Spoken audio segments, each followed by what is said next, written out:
हाय, good morning चेतन जी, कैसे हो आप? हाँ, बढ़िया हूँ। गुड मॉर्निंग रोहित जी। आप कैसे हैं? बताइए प्लीज। मैं भी मस्त हूँ। चेतन जी, आप हमारे लिसनर्स को आपका एक छोटा सा इंट्रोडक्शन देंगे, आपका पूरा नाम, आप क्या करते हो, आप कौन से संस्था से जुड़े हुए हो, और उसके अ, बारे में थोड़ा बताइए। जी बिल्कुल। हमारा जो एनजीओ है, वास्तव फाउंडेशन मुंबई है। ये सेव इंडिया फैमिली एक मूवमेंट है। उसके अंडर में उस अम्ब्रेला के अंडर में मोर देन 50 एनजीओ हैं ऑल ओवर इंडिया में। और अब्रॉड भी हैं, दूसरे कंट्रीज में भी हैं। तो ये हम लोग एनजीओ चलाते हैं ये। और जो औरंगाबाद में जो न्यूज़ आया है, औरंगाबाद का न्यूज़ और वास्तव फाउंडेशन का न्यूज़, वो हमारे एनजीओ का है। वास्तव फाउंडेशन मुंबई बेस्ड एनजीओ है। हम लोग एक हेल्पलाइन चलाते हैं मेंस के मेन को हेल्प करने के लिए। उसका नंबर है 8882498498। मैं फिर से रिपीट करूंगा, 8882498498। ये पुरुषों को बेसिकली हेल्प करती है जो लीगल इश्यूज में फंस जाते हैं, मैट्रिमोनियल इश्यूज में, रेप केस में, पॉक्सो केस में। तो उसमें हेल्प करती है उनको, मेंटल सपोर्ट देती है उनको, लीगल काउंसलिंग करती है।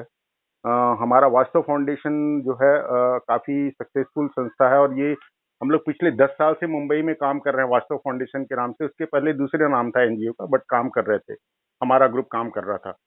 पिछले वो 10 साल से हम लोगों ने कम से कम लाखों विक्टिम्स को हमने काउंसलिंग किया है। और अभी भी हमारा 3 जगह मीटिंग चलता है, बोरीवली, मुलुंड और नवी मुंबई में। 3 लोकेशन पे हम लोगों का वीकली मीटिंग चलता है मुंबई में। बोलिए प्लीज। अच्छा, चेतन जी, मेरे को बताइए कि किस तरह के केसेस, अब 10 सालों से आप लोग संस्था चला रहे हो, तो किस तरह से केसेस आते हैं और क्या झेलना पड़ता है, और लोग किस तरह से ट्रीट करते हैं हमारे मर्दों के सोसाइटी में? इसमें मैक्सिमम केसेस जो रहते हैं डाउरी और रेप केसेस रहते हैं। मेंटेनेंस और डोमेस्टिक वायलेंस का केस रहता है जो टोटली झूठा रहता है। अगर आप एनसीआरबी का स्टेटिस्टिक देखेंगे तो उसमें 98% डोमेस्टिक वायलेंस केस जो है झूठा रहता है। अराउंड 76% रेप केस जो है वो झूठा रहता है। 84% जो क्या बोलते हैं डाउरी हरासमेंट केस है वो झूठा रहता है, जिसमें आदमी जो है पुरुषों के ऊपर झूठा इल्जाम लगा दिया जाता है। और औरतें जो है अपनी खुद की वाइफ, अपनी खुद की गर्लफ्रेंड जो है वो एकदम फ्री निकल जाती है 10 साल 15 साल बर्बाद करने के बाद में। बच्चों का कस्टडी ला है वो वन साइडेड है। उसके लिए भी लोग काफ़ी परेशान रहते हैं। उसमें अगर मैट्रिमोनियल डिस्प्यूट चल रहा है तो बच्चे से मिल नहीं पाते लोग। उनका विजिटेशन अगर करने के लिए जाते हैं तो खुद की वाइफ जो है, अगर गर्ल चाइल्ड है तो खुद की वाइफ जो पॉक्सो केस लगा देती है अपने फादर पे, और मतलब बच्चे के फादर पे। तो ऐसे ऐसे करके काफ़ी दर्दनाक स्टोरी है हमारे ग्रुप में। हम लोग वीकली मीटिंग चलाते हैं और लोगों को हेल्प करते हैं। अच्छा सर, ये आप लोग ने वट पूर्णिमा के दिन बहुत ही अलग चीज किया, जिसकी वजह से सारी दुनिया की, सारी देश की नजर आप पे पड़ी है। मतलब अभी धीरे धीरे वायरल हो रहा है न्यूज, और कि आप लोग ने एक पीपल के पेड़ पे जाके आप लोग ने 108 चक्कर लगाए। तो इसके पीछे का रीजन क्या था? और ठीक है, इसके पीछे का रीजन बताइए, फिर आगे हम बात करते हैं। जी हाँ, ये वट पूर्णिमा करके फेस्टिवल होता है। इसमें जो महिलाएं जो है अपने वट पूर्णिमा का व्रत रख के पीपल पेड़ पे 108 फेरा लगाती हैं। और ये कामना करती हैं कि हमको जो अभी पति मिला वो अगले 7 जन्मों तक यही पति मिले। ऐसा करके उनकी मनोकामना करते हैं। पुराने जमाने में ये काफी महत्व था इस फेस्टिवल का, लेकिन आज के जमाने में औरतें जब खुद अपने पति को झूठे केस में फंसा रही हैं, औरतें जब खुद अपने पति को परेशान कर रही हैं, पुलिस और कोर्ट के चक्कर लगवा रही हैं, तो हमने ये एक पिछले 6 साल से हम लोग एक्टिविटी करते आ रहे हैं। हम लोग पीपल के पेड़ का उल्टा चक्कर लगाते हैं, एंटी क्लॉक वाइज डायरेक्शन में फेरा लगाते हैं। और हम वट पूर्णिमा व्रत में हम लोग प्रेयर करते हैं कि हमको ऐसी वाइफ नहीं चाहिए, हमको ऐसी वाइफ से छुटकारा दिलाओ। सर, लोग अभी इस ये जो न्यूज़ है, अभी इसमें धीरे धीरे मीम्स बनने लग जाएंगे, लोग हंसेंगे, लोग थोड़ा मजाक बनाने लग जाएंगे। तो आप लोग और आपके ग्रुप इसको कैसे मैनेज करते हो? क्या बोलते हो, क्या बोलना चाहोगे उन लोगों को आप? नहीं, जिसको हंसना है वो तो हंसते रहेंगे। लोग हंसने वाले हैं और खुद जब फंस जाते हैं तो हमारे पास आते हैं। ऐसे बहुत सारे हंसने वाले हैं। आपने मी टू मूवमेंट का नाम तो सुना होगा। मी टू मूवमेंट चला था पूरे इंडिया में, पूरे ऑल ओवर वर्ल्ड में। और वो मी टू मूवमेंट को जो चलाने वाले लोग थे वो खुद रेप केस में, खुद रेप डाउरी केस में, डोमेस्टिक वायलेंस केस में फंस गए, झूठे केस में। और हमारे एनजीओ के पास आए हैं। तो हंसने वाले खुद फंसते हैं, हमको उसकी कोई चिंता नहीं है। हमको अवेयरनेस फैलाना है लोगों में कि भैया ये जेंडर बायस लॉ के कारण पुरुषों के ऊपर जो अत्याचार होता है वो बंद होना चाहिए। सर क्या क्या लॉ है जो बायस्ड है, आप यहाँ पे बताना चाहोगे? अ, मैं कुछ नाम बता देता हूँ। डोमेस्टिक वायलेंस केस जो है वो जेंडर बायस्ड है। पूरे वर्ल्ड में ये जेंडर न्यूट्रल लॉ है, लेकिन यहाँ पे डोमेस्टिक वायलेंस केस जो है वो जेंडर बायस्ड है, पुरुषों के अगेंस्ट है। रेप लॉ भी ऐसी ही है। रेप लॉ जो है यहाँ पे इंडिया में जेंडर बायस्ड है। सिर्फ औरत ही आदमी के ऊपर रेप केस फाइल कर सकती है। आदमी अपनी वाइफ के ऊपर या किसी औरत के ऊपर रेप केस फाइल नहीं कर सकता। ये भी जेंडर बायस्ड है। दूसरे कंट्रीज में ये जेंडर न्यूट्रल है। डाउरी केसेस है, पॉक्सो लॉ है, ये सब जो है जेंडर बायस्ड लॉज हैं। मोर देन 50 कानून हैं जो पुरुषों के अगेंस्ट में हैं, जिसमें सिर्फ औरतें ही केस फाइल कर सकती हैं। पुरुष कोई केस जो है औरतों के ऊपर फाइल नहीं कर सकता। और इन लोग झूठे केस फाइल करके आराम से कोर्ट से निकल जाती हैं 10 साल 15 साल बर्बाद करने के बाद में, लाखों रुपए खर्च करने के बाद में। बरोबर। सर यूजुअली ऐसा होता है कि बहुत सारे मर्द अभी होंगे जो इस वक्त हमें सुन रहे हैं, जो डोमेस्टिक वायलेंस से गुजरते तो होंगे, लेकिन वो शेम के कारण सामने नहीं आ रहे। तो आप उनको कुछ मैसेज देना चाहोगे? जी हाँ, यही मैं बताना चाह रहा था। शुरू में मैंने डोमेस्टिक वायलेंस केस का ही नाम लिया।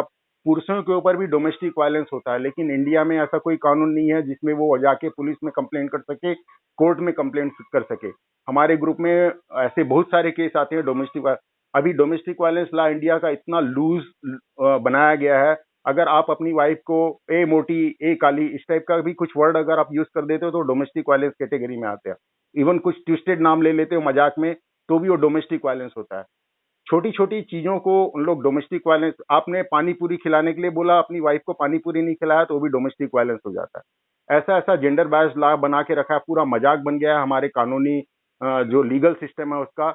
इसमें पुरुष पुरुष जो है फंसते जा रहे हैं, और आदमी को अगर कुछ होता है, डोमेस्टिक वायलेंस होता है, उसके ऊपर ब्रूटल अटैक होता है, तो वो बेचारा जो है पुलिस में कंप्लेंट नहीं कर पाता, कोर्ट में कंप्लेंट नहीं कर पाता, क्योंकि हमारे देश के कानून ही जेंडर बायस्ड हैं। सही है सर। ठीक है, और कुछ बोलना चाहोगे आप मुंबई को? मैं कुछ मिस कर रहा हूँ जो आप मेरे को बताना चाहोगे कि आप जो बता रहे थे लोग हंसते हैं सर के, तो हम लोग हंसने वालों की चिंता नहीं करते। हमने नासिक और बनारस में हमने अपने मैरिटल रिलेशनशिप का पिंडदान भी कर दिया है, ठीक है। आदमी जो है मरने वालों का पिंडदान करते हैं, हम लोग जीवित लोगों का पिंडदान कर चुके हैं। और ये काफी नेशनल मीडिया में काफी कवरेज मिला था इसको, काफी कुछ हुआ था इसमें। और सेम चीज जब ये सोलोगामी मैरिज आपने सुना होगा, बड़ौदा में एक लड़की ने किया करके, तो हमारा नेशनल मीट होने वाला अभी अगस्त में। पूरा ऑल ओवर इंडिया से कम 300 पार्टिसिपेंट वहाँ पार्टिसिपेट करने वाले हैं, और वहाँ पे हम लोग सोलोगामी मैरिज करेंगे। हम लोग अपने आप का ही मैरिज अपने आप के साथ करेंगे, ये हमने डिसाइड किया हुआ है। और हमारा जो डिमांड है, जो हम सरकार से डिमांड रखना चाहते हैं कि यहाँ पे दूसरे कंट्रीज में जैसे है वहाँ वैसे ही यहाँ पे जेंडर न्यूट्रल लॉ होना चाहिए। पूरा औरतों के लिए जैसे वुमेन कमीशन है वैसे मेंस कमीशन होना चाहिए। औरतों के वेलफेयर के लिए जैसे मिनिस्ट्री है वुमेन वेलफेयर मिनिस्ट्री, वैसे ही मेंस वेलफेयर मिनिस्ट्री होना चाहिए। बच्चों का जो मिनिस्ट्री है चाइल्ड वेलफेयर मिनिस्ट्री, वो वुमेन मिनिस्ट्री से अलग किया जाए, क्योंकि उन लोग चाइल्ड वेलफेयर के बारे में कुछ भी एक्शन नहीं लेते, कोई भी एक्टिविटी नहीं करते। इवन जो पहले की जो मिनिस्टर थी, WCD मिनिस्टर, उन्होंने यहाँ तक भी बोल दिया था कि चाइल्ड मिनिस्ट्री मेरे अंडर में नहीं आता। जब मिनिस्टर को ही नहीं पता है कि वो चाइल्ड मिनिस्ट्री का मिनिस्टर है सर के, तो उसके बारे में हम लोग क्या बात कर सकते हैं। इसीलिए हम लोग बोलते हैं कि चाइल्ड मिनिस्ट्री जो है अलग होना चाहिए वुमेन मिनिस्ट्री से। उसके बाद फिर जो कोई झूठा केस अगर कोई फाइल करता है, झूठा केस अगर कोई फाइल करता है, तो उसके लिए इफेक्टिव पेनल्टी का क्लास होना चाहिए। ये हमारा डिमांड है।